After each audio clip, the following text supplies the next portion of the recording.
ఒక నిశ్శబ్ద సేవా యుద్ధంలో భాగస్వాములైన నా మిత్రులకు అభినందనలు. మనబొబ్బిలి సేవా సంఘం ఆధ్వర్యంలో 2018 నుంచి నిరంతరముగా నేటి వరకు అనేక సేవా కార్యక్రమాల నిర్వహణలో భాగస్వాములైన మీ అందరూ కూడా పునీతులయ్యారని సభాముఖంగా తెలియచేస్తూ ఉన్నాను. సేవ అనేది ఒక గొప్ప వరం. ఆ భావజాలంతో ఉన్న మనం ధన్యులం. బొబ్బిలి ప్రాంతంపై ఉన్న మక్కువతో సేవ అంటే అమితమైన గౌరవంగా భావిస్తూ ఈ సమూహం ఏర్పడింది.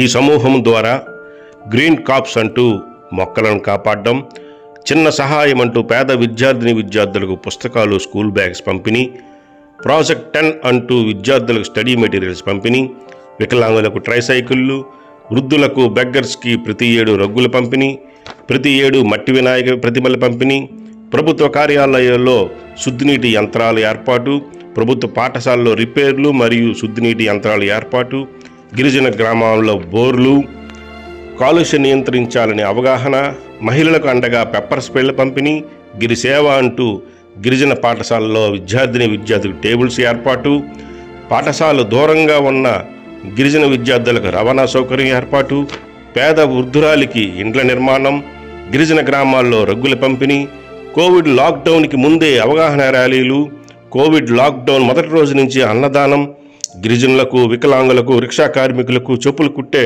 చమారీలకు కిరాణా సరుకుల పంపిణీ, గ్రామం మొత్తం కోవిడ్ బారిన పడిన మొత్తాయి వలస గ్రామానికి 250 కిరాణా కిట్లు పంపిణీ చేసి ప్రతి నెలకి ఒక సేవా కార్యక్రమం చొప్పున నేటికి 70 సేవా కార్యక్రమం నిర్వహించగలిగినాము. అలాగనే కోవిడ్ టైంలో సుమారు 180 రోజులు నిత్య అన్నదానాన్ని నిర్వహించి ఎంతోమందికి అండగా నిలిచినాము. సేవా కార్యక్రమం నిర్వహిద్దామని పోస్ట్ పెట్టగానే అందుబాటులో ఉన్న సభ్యులందరూ తలో చెయ్యి వేసి వారి పేరు కానీ, ఊరు కానీ, వారి ప్రాంతం కానీ ఎటువంటి అవసరం లేకుండా సహకారాన్ని అందించి ఎంతో అంకితభావంతో ఈ రోజు వరకు కూడా భాగస్వాములుగా నిలిచిన ప్రతి సభ్యుల కన్న తల్లిదండ్రులకు, వారి కుటుంబ సభ్యులకు మా యొక్క ప్రత్యేక అభినందనలు. మనబొబ్బిలి గ్రూప్ ముఖ్య ఉద్దేశం సోషల్ మీడియాలో ఉన్న వనరులను చేజిక్కించుని సమాజానికి అండగా నిలవగలిగితే ఎన్నో ప్రయోజనాలు చేకూరుతాయి అనే సత్యాన్ని తెలియచేయాలనేది మా యొక్క లక్ష్యం. ఈ గ్రూప్లో ఎటువంటి రామాయణాలు, ఎటువంటి చాటింగ్లు, ఎటువంటి భేషజాలతో కూడిన డిబేట్లు కానీ, ఎటువంటి సినీ హీరోల యొక్క డిబేట్లు కానీ ఏమీ ఉండవు. కేవలం సభ్యుల యొక్క సమయానికి విలువనివ్వాలన్న ఉద్దేశంతో అవసరాన్ని బట్టి మాత్రమే గ్రూప్లో చాటింగ్ చేస్తాం తప్ప మరే ఇతరత్రా విషయాలపై చాటింగులు చేయరు.